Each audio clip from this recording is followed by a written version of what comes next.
Good morning, everyone. This is Rafekel. I've been putting this one off for a while, but you know what? It's Halloween, and I keep getting told it's not as bad as I think it's gonna be. And I've seen people play it at least, so I think it's doable. This is Bloodstained, Curse of the Moon. This was a kind of side-by-side release with, I think it was an expanded Kickstarter goal. After Ritual of the Night, or along with Ritual of the Night. And this is where the other one was based on Castlevania Symphony of the Night. This one is based on Castlevania 3, which, if you recall from some of my earlier videos, is a challenging game. You know what? Let's go ahead and get into it. We're going to create a data. We're going to be on normal mode.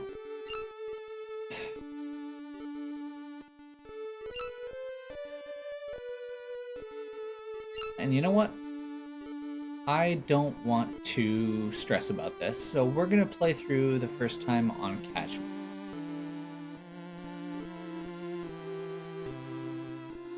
There's no penalty for selecting casual. Okay. So we're going to play through on casual. I like playing, I like hard games as much as the next person, but I want to actually finish this one. The lives is actually the main thing I'm worrying about here. There was once a man who had been given the moon's curse by demons. That man was Zangetsu. So, in this game, instead of playing as Miriam, you play as Zangetsu. We are going to get access to play as Miriam, Gebel, and Alfred. I'm still not quite sure how the timeline on all of this works out.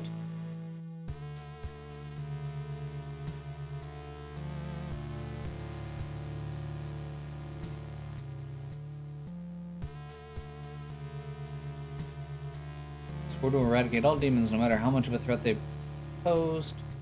Bathed in moonlight, he cried out as he drew his sword, which consumed the darkness from within its wretched steel. Yeah. Either the demons or the moon itself would feel the wrath of his blade. So, if you remember from the other one, the demon in question is Bremery.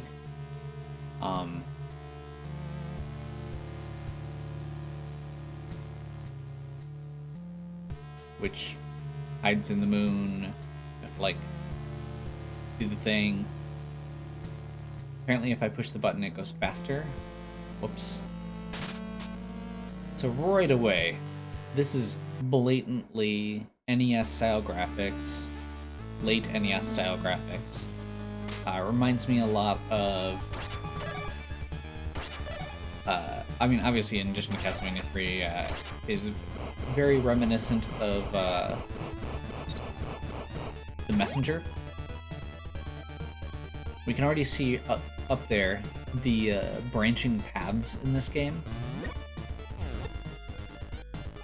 Once we go, or as we go through on different modes, we're gonna have access to different characters that will give us access to different stuff.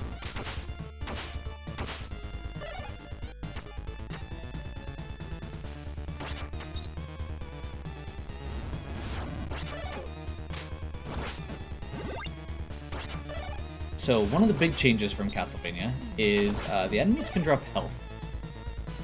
And that might not seem like a huge thing to some people, but it is.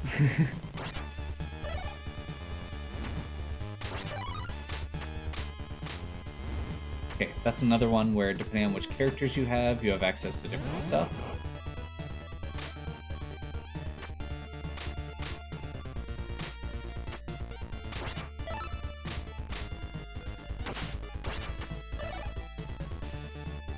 A lot of the enemies in this are the exact same ones that we saw in Ritual of the Night.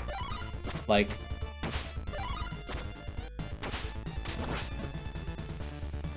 I think it's really cool how much they did with this.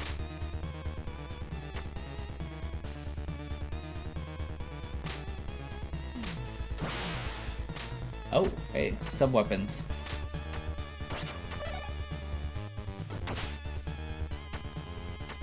Very cool. So again, side over there, I think Miriam gets a slide.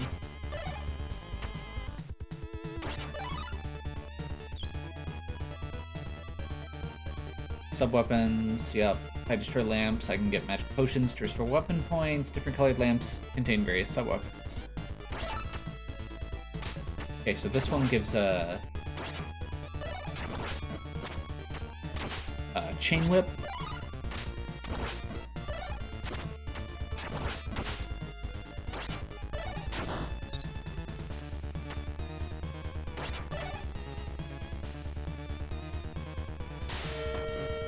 And we are aboard the train, which is definitely something familiar. We saw that in Ritual of the Night as well. I'm going to be saying we saw that in Ritual of the Night as well a lot if I don't just stop.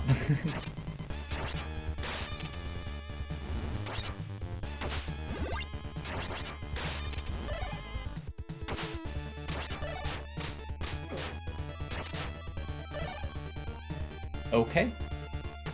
Once again, narrow passage there. You have to have Miriam to slide through it.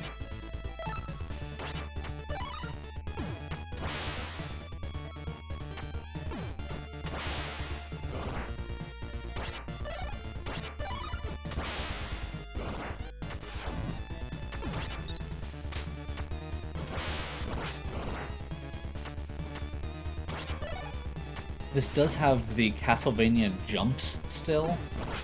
We did turn off knockback at least, but so Castlevania jumps meaning that if once you start jumping, you are tied into it. Okay, that's what we wanted.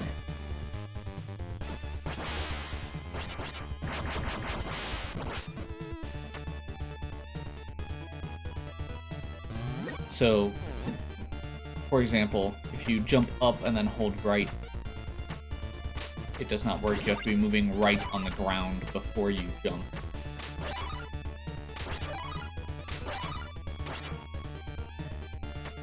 Don't think I want that. And first boss.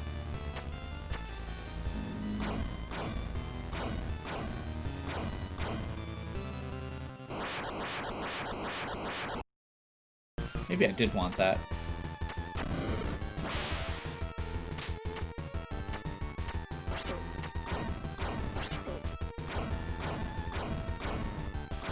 Okay. I think that's the basics of this pattern.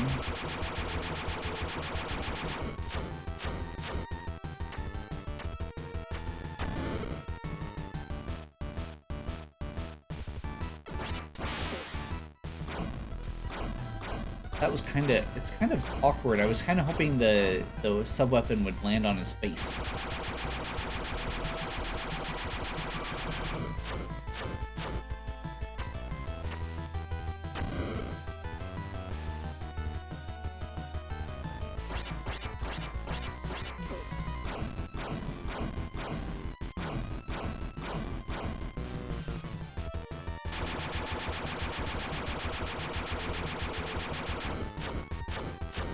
This seems like one of those where you just have to be patient more than anything.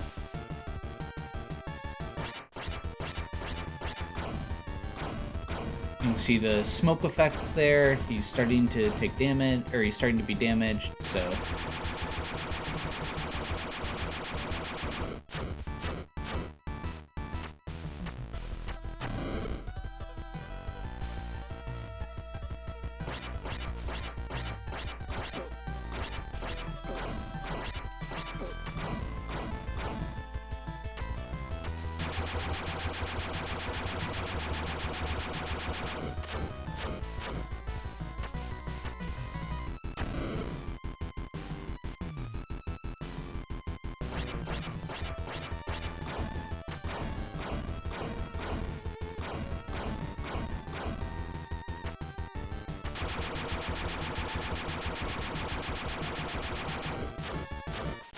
They don't seem to fall in the same spot more than once, so I'm trying to pick a spot where the fire, or as the fireballs are falling.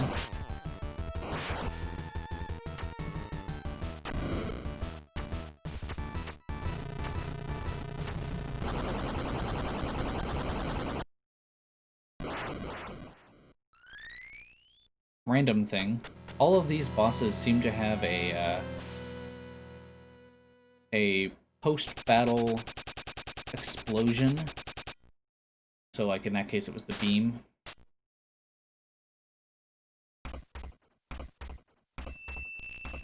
Okay, and we have freed, I believe this is Albert.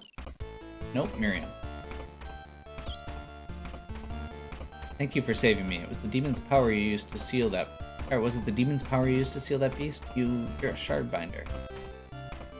That power can summon forth demons at will. I cannot allow that. Wait, it is true that I'm a shardbinder. I sworn to be ever righteous in my command of this power. I refuse to be used for evil. Show me proof of that determination in battle.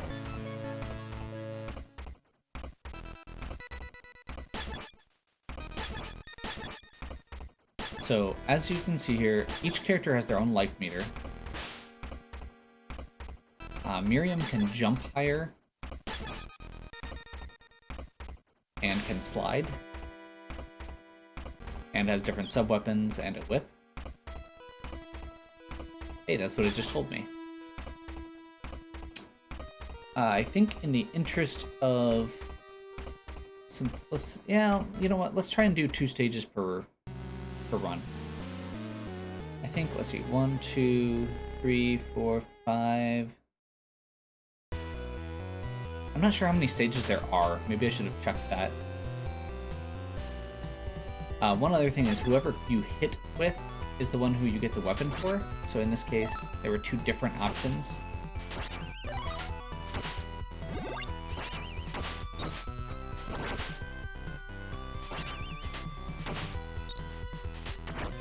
So the problem with Zangetsu is he is...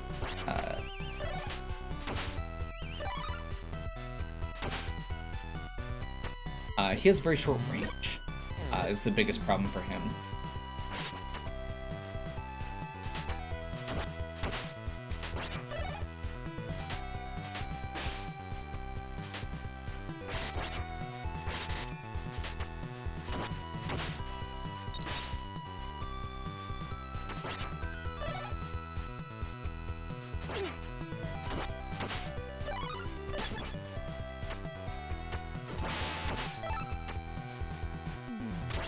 I'm not sure what I just got there.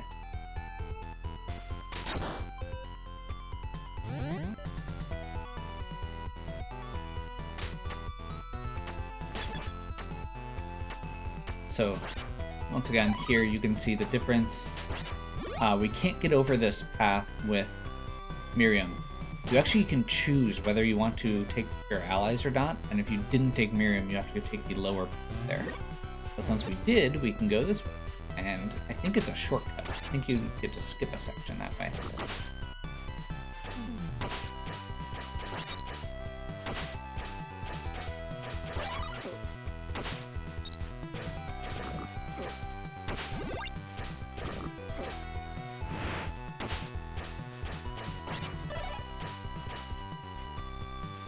Okay.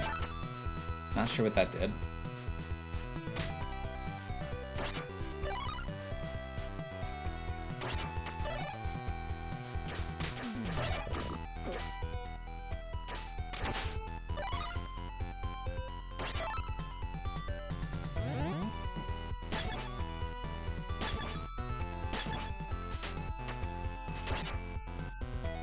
Same thing.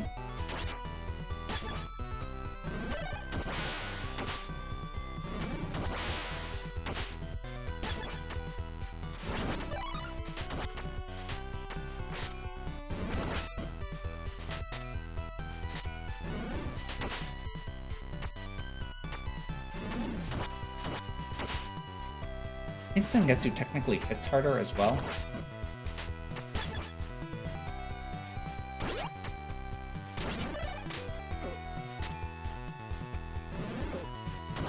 That's annoying.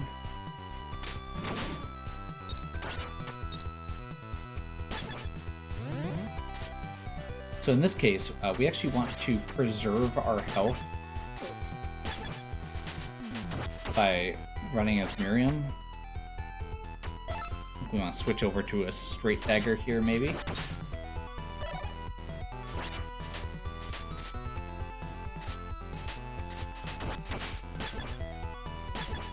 Too slow.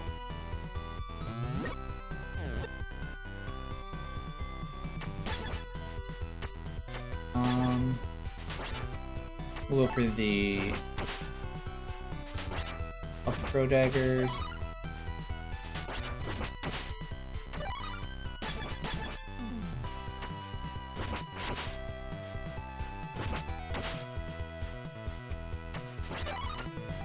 So we do not have the ability to get up here. There's another character you need for that. The New Game Plus modes on this are really, really cool. They actually will let you play as different characters from the beginning.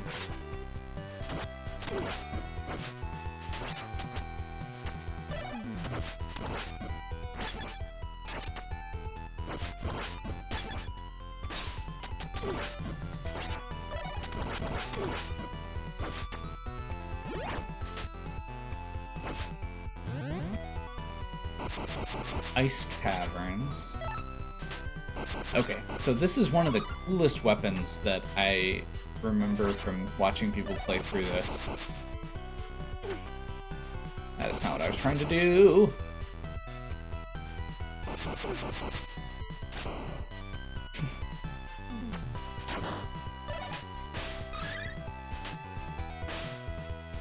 Not sure what just happened there.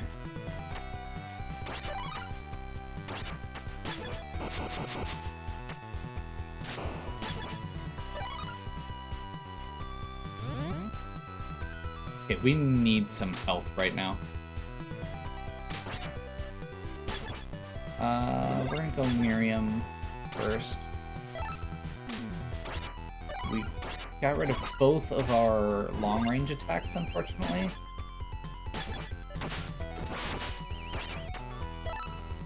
There we go.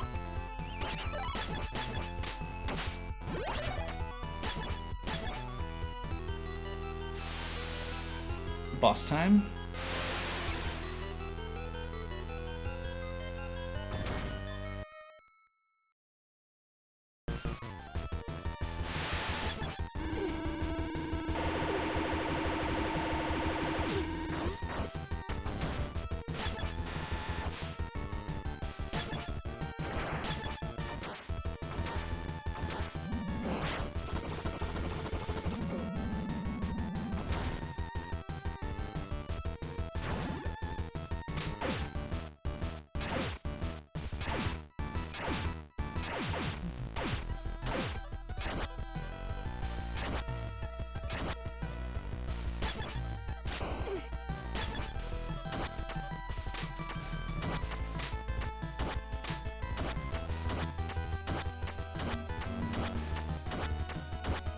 Okay.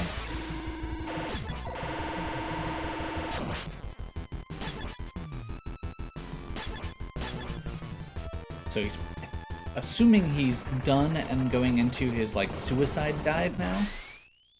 Okay. So switching over to the character with the most health to make sure we don't lose anybody. I believe so. I know in the regular game your lives are determined by like every time you lose a character, you temporarily lose them. There's Alpha. That I would be defeated by a demon. I've been thoroughly humiliated. I'm Alfred the Alchemist. You use demons to fulfill your worldly desires. Every achievement requires a flare of exchange. Or a fair exchange. Even using demons is sometimes necessary. You have your own goals, correct? My power may be of use to even you. Your existence is unsettling to me, but your skills are not without value. I'll leave your head where it is for now. Dengetsu, ever the charmer.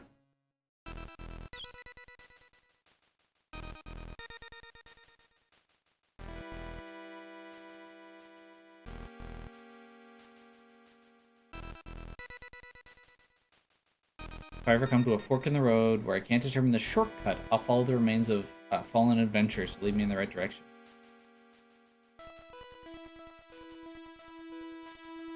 Okay. Alfred has the least health and the shortest range, but his spells are really cool.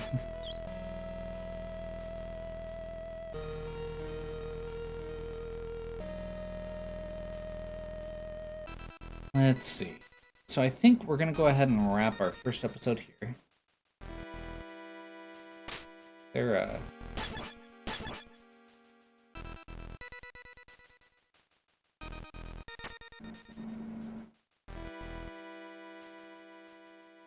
So hopefully you are still enjoying. If you are, please give me a like and subscribe. Check out the other content on my channel. If you have any questions or suggestions, please leave them in the comments. And as always, have a good one. I'll catch you next time.